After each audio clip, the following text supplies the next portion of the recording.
Alright, since you guys are here watching this video, I'll make two assumptions.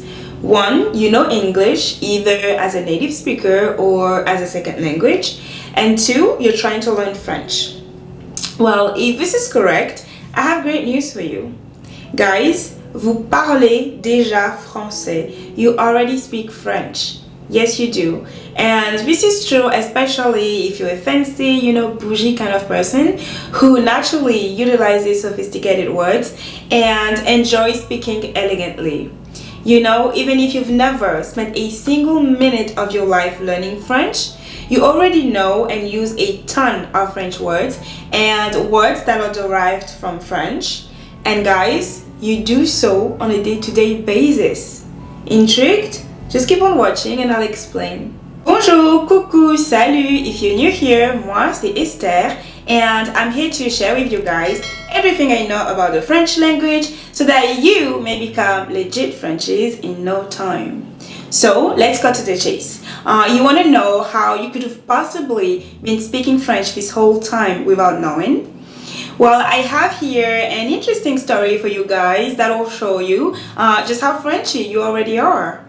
Now, the story is slightly longer than I initially intended, but do stick around till the end. I think you're gonna like it and it'll be worth it. Okay, so let's read it together, shall we? Allez, c'est parti. I met Eric at a music festival last weekend. He was a rich entrepreneur who had recently made a fortune doing business on the internet. He had all the qualities of the ideal man. Kind and charming, a true gentleman. After a short discussion about the artist and other arbitrary topics, he invited me on a date this following day and I accepted. For our first rendezvous, he made dinner reservation at a chic, exclusive restaurant where all the city's elites frequently assemble. According to the local journal, this was the crème de la crème of all the restaurants in town. I felt extremely nervous when I entered the prestigious establishment and noticed the mélange of avant-garde decor, sumptuous chandeliers, and the distinguished millionaires in attendance. Eric immediately made me feel comfortable. He greeted me with an irresistible smile and a long list of compliments. When the server brought the menu to our table, I was overwhelmed by the multitude of options to choose from. I decided to keep things simple and ordered an extravagant salad with lettuce, cucumber, tomatoes, carrots, onions, and my favorite, artichoke hearts, all dressed in a savourous, fig-infused balsamic vinaigrette. It was absolutely delicious. I noticed that Eric, on the other hand, had barely touched his plate. The entree of beefsteak and couscous he initially ordered with much enthusiasm were now left sitting on the table abandoned. He was evidently agitated but assured me that he simply had no appetite and his only desire was to admire my beauty. We had the most interesting conversation. He was charismatic and eloquent and wasn't afraid to be vulnerable with me, which I deeply appreciated. He spoke at length about his family, his parents and cousins especially, and he opened up about his insecurities as well as his ambitions and aspirations in life. Although it now feels bizarre to admit, in that moment, I could surely imagine a future with this stranger. I could envision clearly what our marriage would be like. I could picture the house we would live in and everything down to our shared entourage. I couldn't help but fantasize about the day I would become his fiancée and married wife. It was truly a formidable experience. That was until the prettiest male brunette I had ever seen made a spectacular appearance and sat alone at a table opposite ours. Right there and then, in an instant, the whole atmosphere changed. Eric suddenly stood up and frantically confessed to me that he was still in love with his ex. And before I could process it all, there was my gorgeous, most dreamy Eric down on one knee in front of Mr. Brunette. At that point, I was forced to end my reveries and face reality. To think there wasn't even hope for a ménage à trois. Oh well, c'est la vie. In any case, That evening will always remain on my mind as the souvenir of what could have indeed been a memorable soirée. That's it. Alright, as you can see, I'm definitely not a master of the art of reading aloud, but I do hope that, the story made you smile. Now, let's go ahead and see what's going on here. If you don't know any French at all, I know what you're thinking. Okay, cool, funny story or whatever, but how does this make me a French speaker? Right. Well, what if I told you that all the words and expressions that you see highlighted throughout the text are all broadly used in French as well? I mean, yeah, you'll definitely find, slight variations in spelling sometimes, and pronunciation will often be completely different. But the fact of the matter is that for the most part, these are all French vocabulary words that you already know and utilize daily to communicate in English. Now, how cool is that? Like, does it get any cooler than that as a beginner? I don't think so. Cognates, that's how they're called in grammar books, and in my opinion, they are your absolute best friends when starting to learn French. By definition, cognates are words that have the same linguistic origin and share the same or very similar meanings in different languages.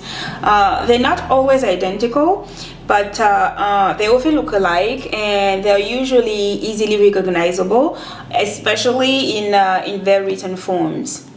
One thing you need to keep in mind though is that there are also some false friends, meaning that you'll sometimes come across words that look very similar but turn out to have completely different meanings.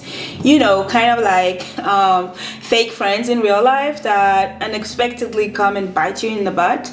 Yeah, those. So you might want to, you want to watch out for those. In this text, I've tried my best to showcase different groups of cognates that you need to be aware of. So you've got quite a bit of loanwords and expressions highlighted here in blue that were basically borrowed from French and left as is with very minimal to no modification at all, and that of course retain the same meanings. For example, ideal becomes idéal, rendezvous, rendezvous, chic, chic, exclusive, exclusive, élite, élite, crème de la crème, crème de la crème, mélange, fiancé, entourage, c'est la vie. Also, words such as festival, which in French is le festival, or entrepreneur, which becomes entrepreneur, and of course the word restaurant, which is pronounced le restaurant in French. And as a matter of fact, to this day, as a francophone, I'm still very uncomfortable saying restaurant as opposed to restaurant. I don't like it at all. It just doesn't feel natural to me. But you've got to do what you've got to do if you want people to understand you, right? Yep, you do. Likewise, there's a considerable number of English words that are fully integrated into the French language, and the French call them des anglicisms in English, I'm guessing, and they are highlighted here in orange. I've only sprinkled a few of those here in this text, in this silly text of mine, but the list is reasonably long actually, and it's rapidly expanding. The first one is none other than the word weekend. In fact, le weekend is so deeply implanted into the French language that the only francophone expression to translate that notion, la fin de semaine, is hardly used in France. I believe it's only in francophone Canada that they somehow managed to replace le weekend with la fin de semaine. Another good one is gentleman, and it's actually awfully mispronounced in French and sounds more like gentleman. And honestly, I'm French. I speak French daily, but I can't really think of a French equivalent of the word gentleman. But if you happen to know a good translation, please do write it down for me in the comment section below.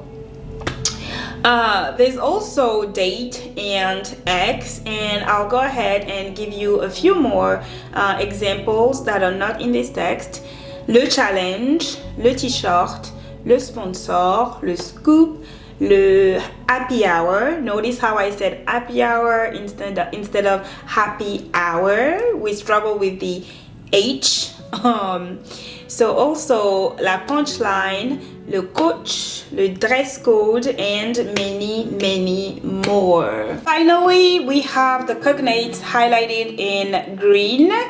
These are words that don't exactly look the same across the two languages, but you should be able to recognize their shared roots and easily figure out their meanings. So for instance, you have la musique, music, rich, riche, qualities, les qualités, comfortable, confortable, tomatoes, les tomates, cucumber, le concombre, artichoke, artichaut, desire, le désir, dinner, le dîner, sumptuous, somptueux, decide, décider, immediately, immédiatement, evidently, évidemment, and so on. Now, as I'm sure you guys are aware, it's very common for languages to borrow words and even entire expressions from each other, or have, you know, some sort of influence on each other. But as it turns out, French and English, they take that edge to another level in the sheer number of words they share. Like, it's a lot. We're talking thousands of them. And in fact, you know, although English is classified as a Germanic language, meaning that the basic vocabulary and grammar are closely related to that of other Germanic languages, such as, well, German or Dutch, for instance. The largest portion of the English core vocabulary actually comes from French and Latin. And for that reason, some people claim, and I think it's actually a very funny way to put it, that roughly 60% of the English language is nothing but mispronounced French. Say what? 60% of the English language, nothing but mispronounced French. It's insane. It is really insane. Now, I wouldn't get too hung up on numbers though, because, you know, I'm not a linguist nor a statistician, and honestly, I've seen so many different numbers out there. 29% here, 49% there. I've even seen 70%.